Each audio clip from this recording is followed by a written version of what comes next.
আজকাল মিথ্যেবাদীরা সবার ভালোবাসা পায়, আর সত্যবাদীরা পায় অপমান ও অবহেলা।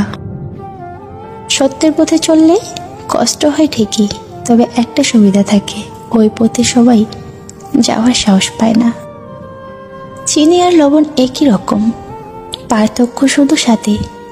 তেমনি মানুষ আর অমানুষ দেখতে একই রকম, পার্থক্য শুধু আচরণে।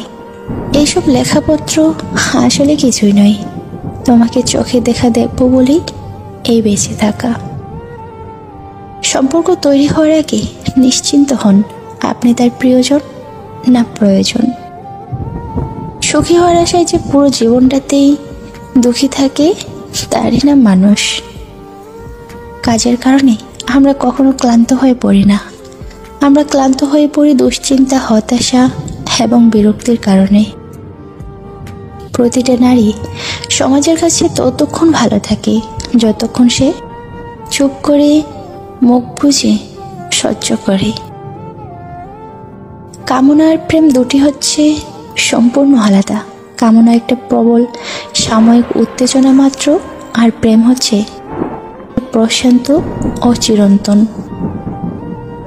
আপনার দুঃখ কষ্টগুলো কারো হাসির কারণ হয়ে থাকতে পারে, কিন্তু আপনার হাসিগুলো যেন কারো দুঃখের কারণ হয়ে না দাঁড়ায়।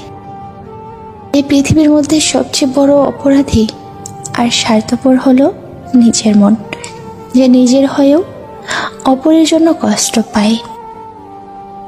তুমি এড়িয়েছ যত, আমি জড়িয়েছি তত, তোমার সাথে নয়, একাকিত্বের সাথে।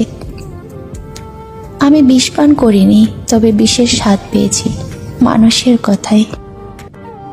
চিরতরে হারিয়ে যাওয়ার আগে আমি অনেকবার ফিরতে চাই, দেখি তোমার মনের জমানো অবজ্ঞা আর ঘৃণা কতটা পাই। কেউ যদি আপনাকে হিংসা করে, ছোট করার চেষ্টা করে বা অপমান করে, তাহলে বুঝে নেবেন আপনি একজন সফল ব্যক্তি। কারণ হিংসা তারাই করে যারা আপনার মতো হতে চায়, কিন্তু তার যোগ্যতা নেই। জীবনে এগিয়ে যাও, তবে অন্যকে তুচ্ছ করে নয়। সময় কাজে লাগাও, তবে অসৎ কাজে নয়।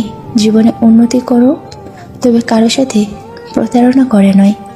জীবনে আনন্দ উপভোগ করো, কিন্তু কাউকে দুঃখ দিয়ে নয়।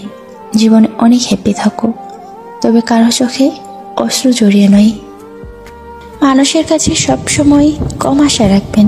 মানুষের কাছে আপনি যত বেশি আশা রাখবেন, আপনি তত বেশি ঠকবেন। মানুষকে নিয়ে কম ভাবুন, মানুষের কাছে কম প্রত্যাশা করুন, দেখবেন আপনি ভালো থাকবেন। বলতে সবাই চাই, শুধু শোনার লোকের অভাব।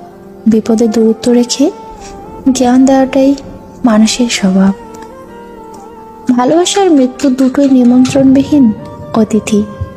একজন এসে নিয়ে যায় মন, আরেকজন এসে নিয়ে যায় জীবন। কপালে সুখ লেখা না থাকলে সে কপাল পাথরে ঠুকেও কোনো লাভ নেই। এতে কপাল যথেষ্টই ফলবে, কিন্তু ভাগ্য একটুও ফুলবে না।